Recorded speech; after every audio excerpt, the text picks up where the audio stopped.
Bismillahirrahmanirrahim. Assalamu alaikum. Dear students, welcome to our last class of June 2020.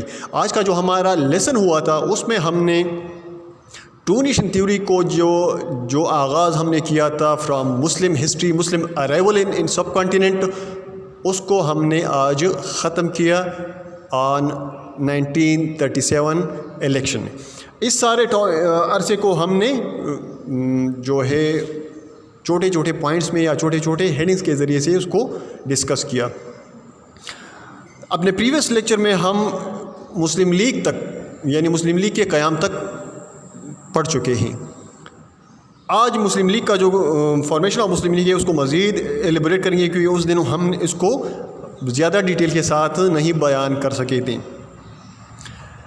1905 میں بنگال کی تقسیم ہوتی ہے اور بنگال کی تقسیم کے ساتھ پھر جو کانگریس ہے اور جو ہندو لیڈرز ہیں وہ بہت زیادہ ایکٹیو ہو جاتے ہیں، وہ پروٹیسٹ کرنا شروع کر لیتے ہیں اور اس کے علاوہ بہت ایفیکٹیو موومنٹس سٹارٹ کر لیتے ہیں against the division of Bengal. چنانچہ ان جو تحریک انہوں نے سٹارٹ کی تھی اس میں امپورٹنٹ تحریکیں آریہ سماج اور سودیشی موومنٹ کہلاتی ہیں. جب ان حالات کو مسلمانوں نے دیکھا تو مسلمانوں نے سوچا کہ مسلمانوں کی اپنی پولیٹیکل پارٹی ہونی چاہیے، کیونکہ جو کانگریس ہے نا یہ صرف اور صرف ہندو انٹرسٹ اور ہندو کو فیور کر رہی ہے. اسی مقصد کے لیے پھر محمدن ایجوکیشنل کانفرنس کا سالانہ اجلاس ہوا ڈھاکہ میں دسمبر 1906، اور اس اجلاس میں سر سلیم اللہ خان انہوں نے ایک قرارداد پیش کی for the formation of Muslim league.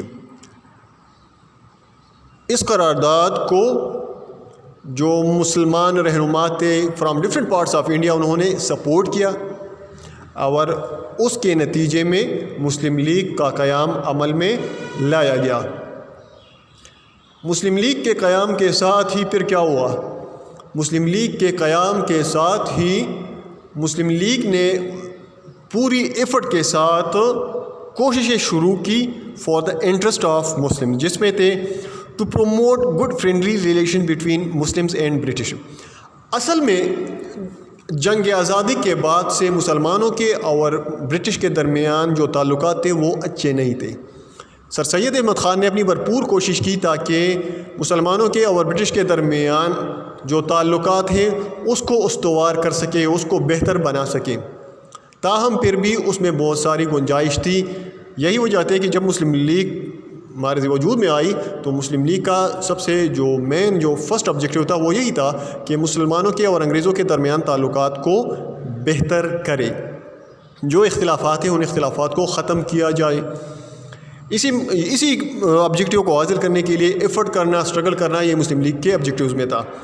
اچھا، ریموو مس کنسیپشنز، جو غلط فہمیاں تھیں مسلمانوں کے انگریزوں کے بارے میں یا برٹش کے بارے میں یا مسلمانوں کے اپنے دوسرے مسلمان بھائیوں کے بارے میں، مسلمانوں کے درمیان جو مختلف فرقے ہیں اس کے بارے میں، اس کو ختم کرنا. مسلمانوں کے جو علاقے ہیں ان کے درمیان اگر کوئی اختلافات ہے اس کو ختم کرنا. مسلمان جو نواب تھے، جاگیردار تھے، ان کے درمیان اتحاد پیدا کرنا. یعنی بنیادی آبجیکٹیو مسلمانوں کی یونٹی تھا. مسلم لیگ کا جو مین آبجیکٹیو تھا مسلمانوں کی یونٹی، مسلمانوں کو متحد کیا جائے. نمبر 3 تھا protection of Indian Muslim. Number 4 تھا مسلم سولیڈیریٹی، یعنی مسلمانوں کے درمیان یا یکجہتی یا اتحاد قائم کرنا.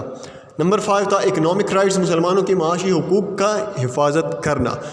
آپ جانتے ہیں، میں بتا چکا ہوں کہ مسلمان جو تھے وہ معیشت کے لحاظ سے، تعلیم کے لحاظ سے بہت پیچھے تھے from Hindus had got superiority in both these field. That's why Muslim League tried his best to create awareness among the Muslims for economic development and education. اس کے علاوہ protection of culture and civilization آپ کو نظر آ رہا ہے. پولیٹیکل انٹرسٹ، مسلمانوں کے سیاسی حقوق کا حفاظت کرنا.